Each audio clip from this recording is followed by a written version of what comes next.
الحمد لله رب العالمين وبه نستعين والصلاة والسلام على نبينا محمد وعلى آله وصحبه ومن تبعهم بإحسان إلى يوم الدين أما بعد۔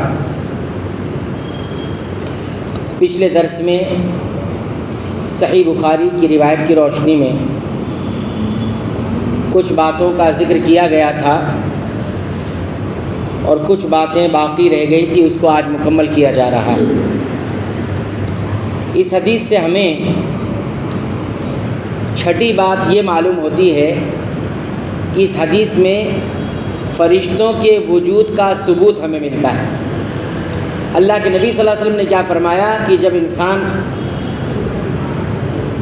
نماز پڑھ کر اسی جگہ بیٹھا رہتا ہے، ذکر میں مشغول رہتا ہے، تو فرشتے اس کے حق میں رحمت مغفرت کی دعا کرتے رہتے ہیں۔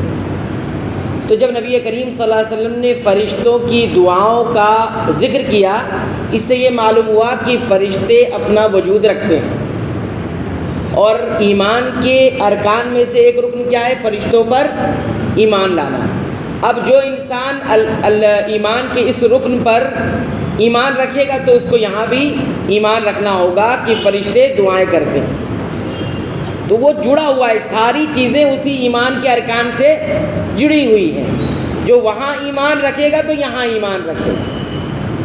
تو فرشتے اپنا ایک وجود رکھتے ہیں اور فرشتے دعائیں بھی کرتے ہیں، یہ ثبوت اس حدیث سے ہمیں معلوم ہوا۔ ساتویں چیز اس حدیث سے ہمیں یہ بھی سیکھنے کو ملی، معلوم ہوئی کہ فرشتے رحمت کی مغفرت کی دعائیں کرتے ہیں اس انسان کے حق میں جو مسجد میں آ کر نماز ادا کرتا ہے اور پھر بیٹھ جاتا ہے نماز کا انتظار کرنے کے لیے۔ مسجد میں آ کے نماز پڑھتا ہے تو اس کے حق میں یہ دعا ہوتی ہے رحمت کی مغفرت کی، اور نماز کا انتظار کرتے ہوئے بیٹھ جاتا ہے کہ اگلی نماز پڑھ کر جائیں گے، تو اس کے حق میں فرشتے برابر دعائیں کرتے رہتے ہیں۔ کون کون سی دعا کرتے ہیں؟ رحمت کی دعا اور گناہوں کی معافی اور بخشش کی دعا کرتے ہیں، یہ ان کے حق میں۔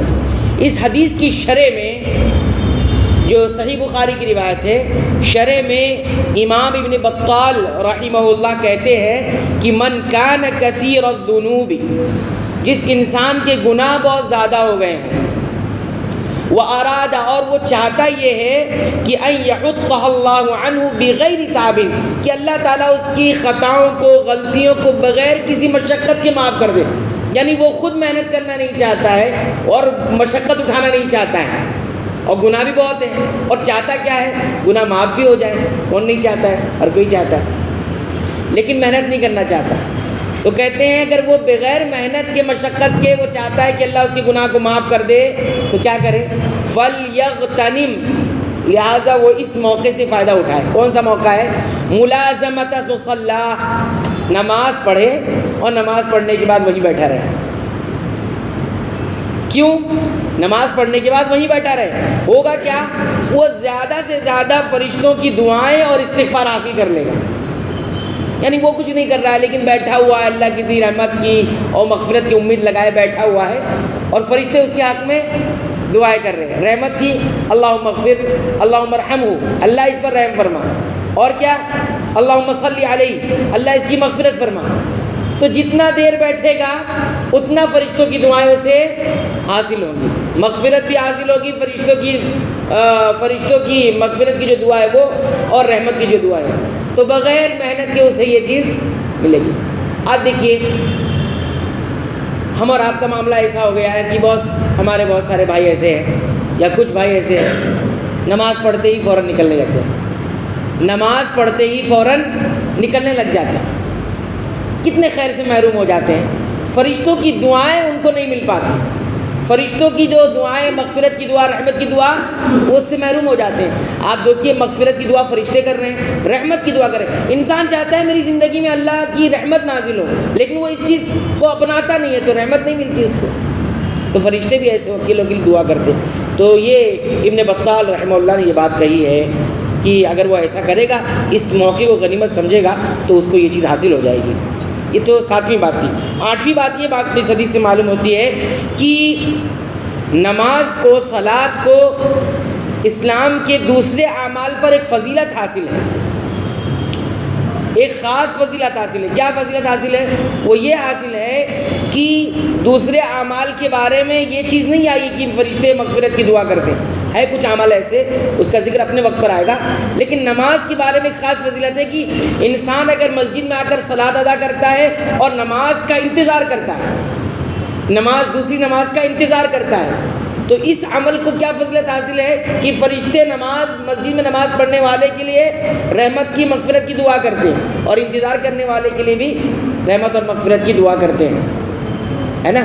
تو یہ دوسرے عمل سے اس کو فضیلت حاصل ہوئی کہ نہیں حاصل ہوئی؟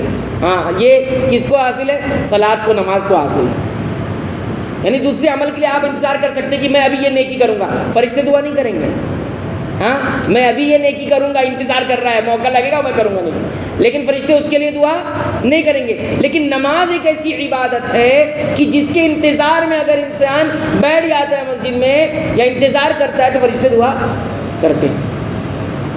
یہ 8ویں بات۔ 9ویں اور آخری بات اس حدیث سے ہمیں یہ سیکھنے کو ملی کہ صلاۃ کا انتظار کرنے والے کو وہی ثواب ملتا ہے جو نماز میں رہنے والے کو ثواب ملتا ہے۔ ایک انسان نماز پڑھ رہا ہے، اس کو جو اجر ملے گا وہی اجر کس کو ملنے والا ہے؟ جو نماز کا انتظار کر رہا ہے نماز پڑھنے کے بعد۔ نبی کریم صلی اللہ علیہ وسلم نے فرمایا کہ نماز کا انتظار کرنے والا ویسے ہی ہے جیسے نماز میں ہے۔ اس کا یہ مطلب نہیں کہ نماز کا جو انتظار کرے گا تو وہ بات نہیں کرے گا، نماز کا جو انتظار کرے گا تو وہ ہنسے گا نہیں، ایسا کچھ بھی نہیں۔ یہ احکامات لاگو نہیں ہوں گے، یہ اجر کے اندر ہے کہ جو نماز کا انتظار کرتا وہ نماز میں، مطلب نماز پڑھنے والے، نماز میں داخل ہو کر جو نماز پڑھتا ہے اس کو جو ثواب مل رہا ہے وہ نماز کے انتظار کرنے والے کو اجر مل رہا ہے۔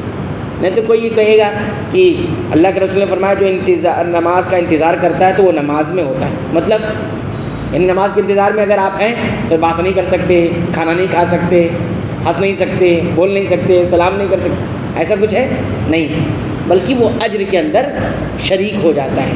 تو یہ چند باتیں تھیں جو اس حدیث سے ہمیں سیکھنے کو ملی، جو میں آپ حضرات کی خدمت میں بیان کیا۔ اللہ تعالیٰ سے دعا کرتے ہیں رب العالمین تو ہمیں ان باتوں کو یاد رکھنے کی توفیق عطا فرما، اس پر غور کرنے کی توفیق عطا فرما، اور ان اعمال کی توفیق عطا فرما کہ جن اعمال کی بدولت تو اس ثواب اور اجر کا ہمیں حقدار اور مستحق قرار دے۔ آمین، تقبل یا رب العالمین۔